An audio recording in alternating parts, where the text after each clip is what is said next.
नमस्कार, मैं भूपेंद्र पटवा। आप देख रहे हैं एकता न्यूज। चलते हैं सीधे खबरों की ओर। धमतरी के भक्त कर्मा माता चौक में भारतीय जनता पार्टी किसान मोर्चा द्वारा धरना प्रदर्शन के बाद कलेक्टोरेट का घेराव किया गया। धरना प्रदर्शन मंच में भाजपाइयों ने भूपेश सरकार की नाकामियों को लेकर अपनी बातें रखी। भाजपाइयों ने कहा कि वर्मी कंपोस्ट खाद सरकार किसानों को जबरदस्ती थमा रही है, जिसके कारण किसान बेहद परेशान हैं।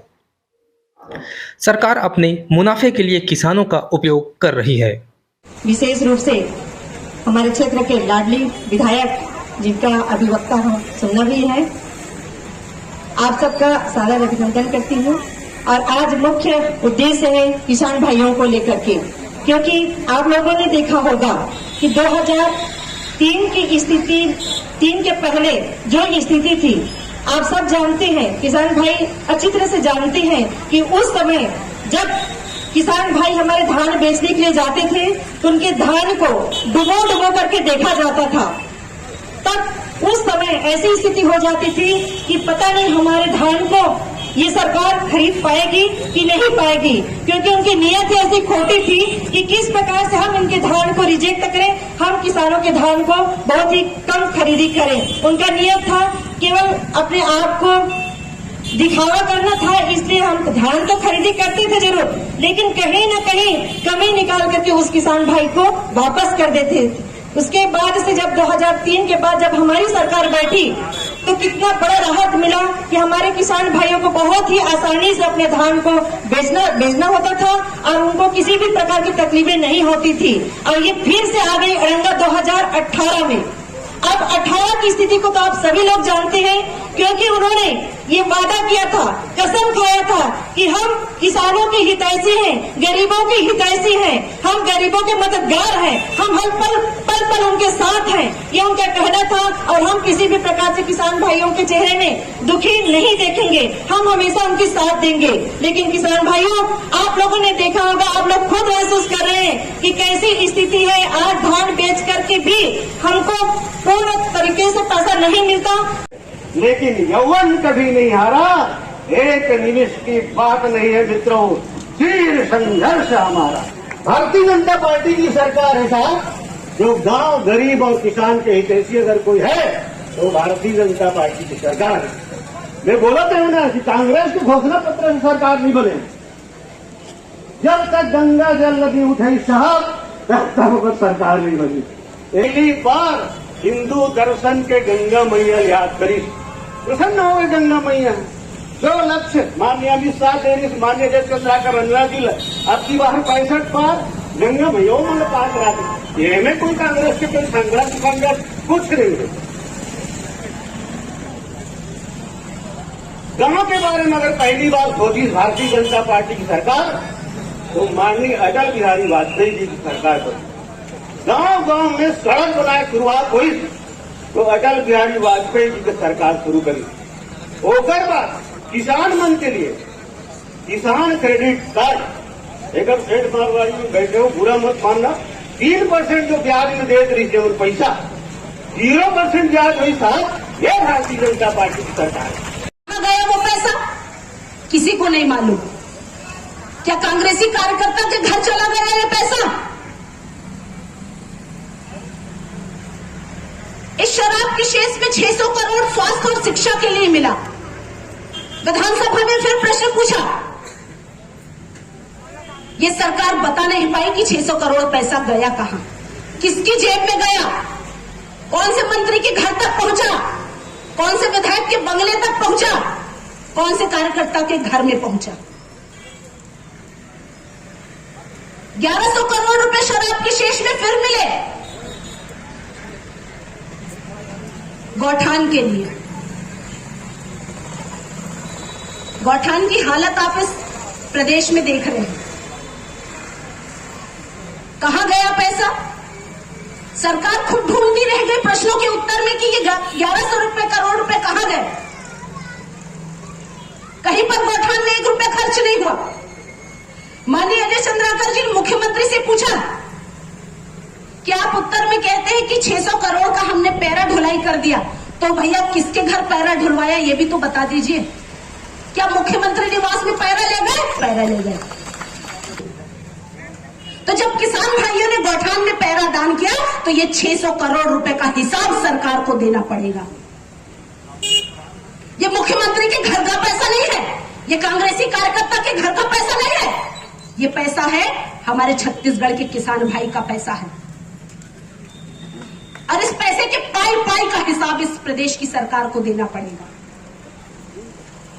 जिस सरकार की फ्लैगशिप योजना, जिस सरकार की महत्वपूर्ण और महत्वाकांक्षी योजना यदि शराब के पैसे से चलती हो तो उस सरकार का तो ऊपर वाला भी नैया पार नहीं लगा सकता।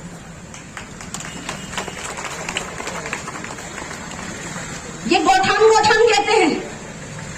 प्रदेश में 10,000 से अधिक गौठान है और इनसे प्रश्न किया गया कि कौन से ऐसे गौठान हैं जो आदर्श गौठान कहलाते हैं। इसकी गाइडलाइन हमको बता दीजिए, किसे आप आदर्श गौठान कहते हैं। इस सरकार ने विधानसभा में स्वीकार किया कि 10,000 गौठानों में से एक भी गौठान ऐसा नहीं है जिसे हम आदर्श गौठान कह सकें, क्योंकि उन गौठानों में उन्होंने 1 रुपया नहीं लगाया।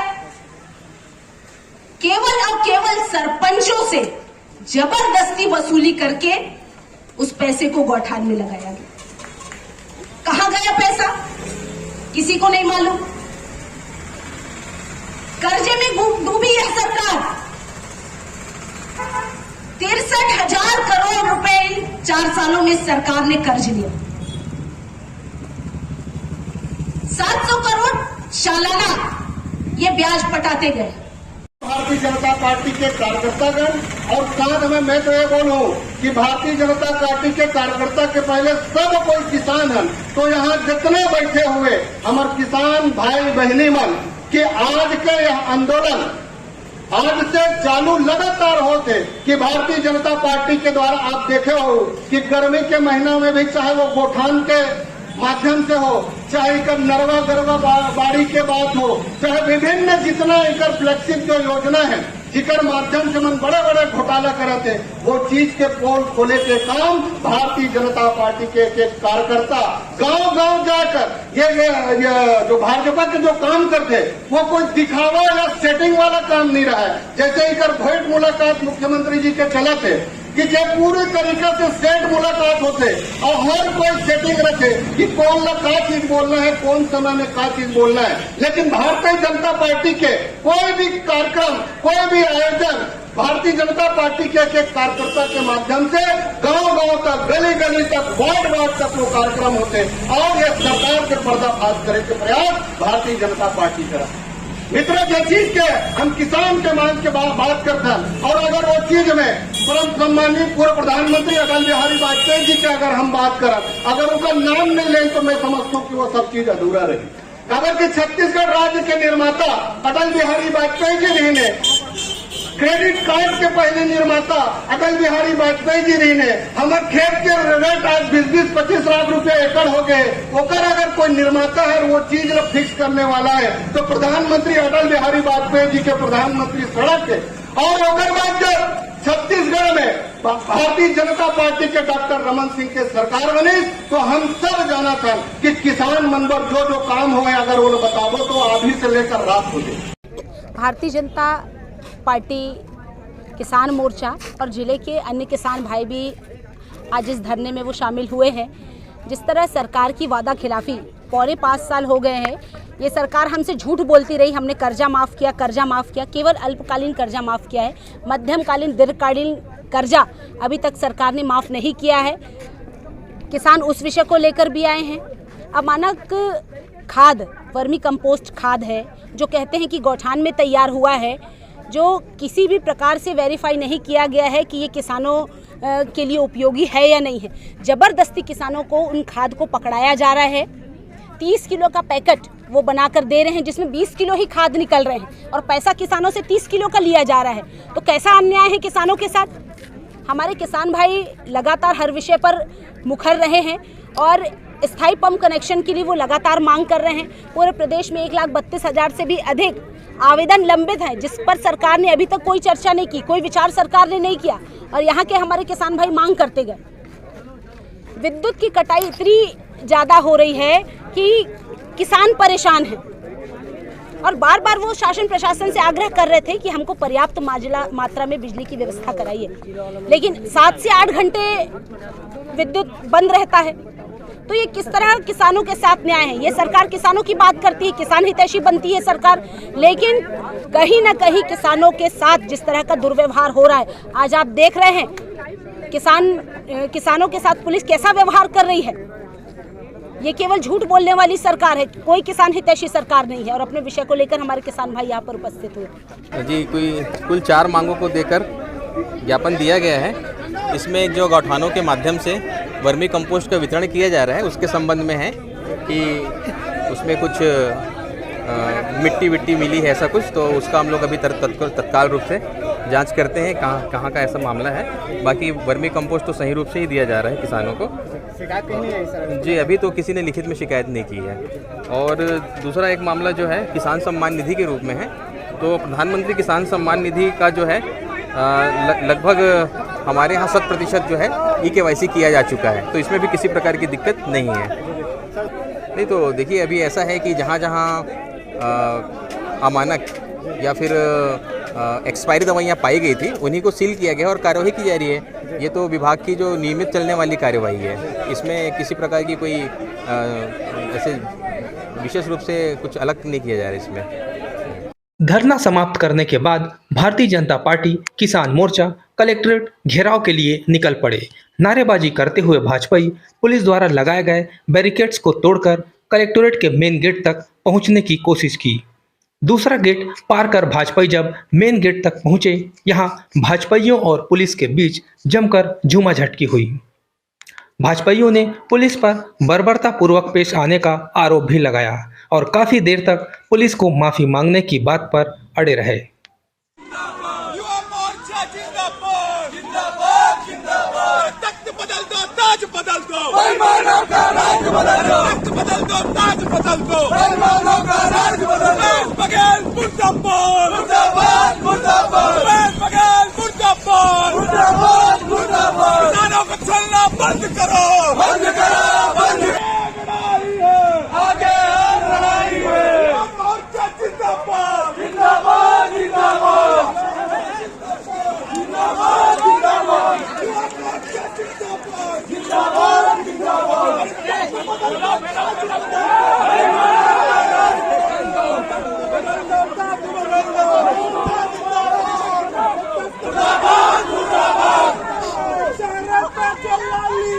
दारू पे चला लिया,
साथ हमेशा गौरव रहेगा हमारे।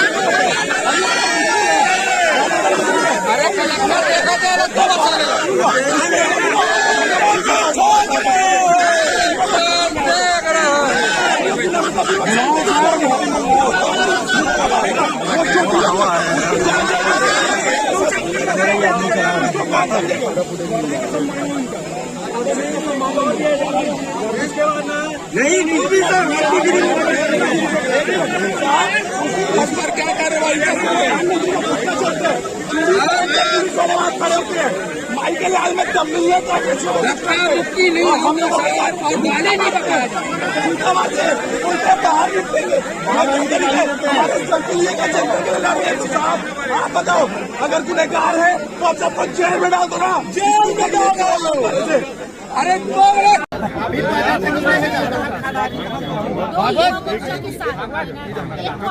पुलिस विभाग ने मारा है, उसको भी मार पड़ी। अब यहाँ से गिन गिन के बताओ किसने किसने मारा है। अरे भैया अभी हम भगा दिए हैं मैडम। नहीं, हम छाटेंगे, भगवा दिए हैं। मैडम हाथ पकड़ी थी, मैं तो बड़ी हाथ उखाड़ दूँ ऐसे मत मैडम। नहीं, ये आप लोग का अच्छा तरीका नहीं है। ठीक है मैडम, ये क्या तरीका है, आप क्या कर रहे हो? सुनिए मैडम, सुनिए मैडम, सुनिए मैडम, कैसे ये तो गलत बात है। माता की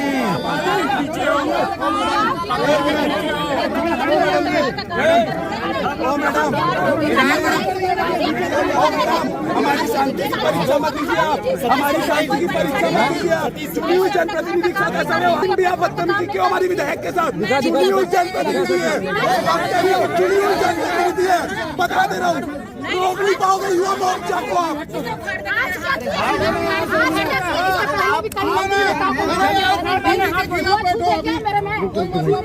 अरे वो छुआछूत वाली कहाँ बात है, आप विधायक को कैसे खींचोगे?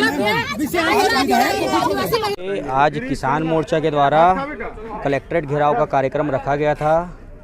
जैसे ही भारतीय जनता पार्टी के कार्यकर्ता कलेक्ट्रेट घेराव के लिए कूच किए, यहाँ पर पुलिस प्रशासन के द्वारा बर्बरतापूर्वक कार्यकर्ताओं के साथ बर्बरतापूर्वक व्यवहार किया गया। महिलाओं की साड़ी खींची गई और लात घूसों से कार्यकर्ताओं के ऊपर हमला किया गया, जो कि बहुत निंदनीय है। और दूसरी बात, अभी देखा जा रहा है कि धमतरी में लगातार अवैध शराब, सट्टा, जुआ लगातार बढ़ रहे हैं, लेकिन पुलिस प्रशासन द्वारा इस पर कोई कार्रवाई नहीं की जा रही है। मैं पुलिस प्रशासन से निवेदन करना चाहूँगा कि जो यहाँ पर बर्बरता हमारे ऊपर दिखा रहे हैं, वही उसी बर्बरता को जो क्राइम कर रहे हैं उनके ऊपर दिखाएं। और इनको अल्टीमेटम दिया गया, दो दिन के अंदर जो आरक्षक है उसके ऊपर कोई कार्रवाई की जाए, वरना 11 तारीख को युवा मोर्चा बहुत ही बड़े स्तर पर धरना प्रदर्शन और एसपी कार्यालय का घेराव किया जाएंगे। क्या घटना हुआ है आपके साथ? मेरे साथ मेरे नाक में हमला किया गया है मुक्के से, और छाती को लगातार कई मिनट तक दबा के रखा गया है। मेरे लगातार बोलने पर भी कि मेरा सांस रुक रहा है, उसके बाद भी वो आरक्षक के द्वारा मुझे छोड़ा नहीं जा रहा था। आखिरी में थोड़े देर बाद मुझे जब छोड़ा गया, मैंने तुरंत अस्पताल जाना ही ठीक समझा।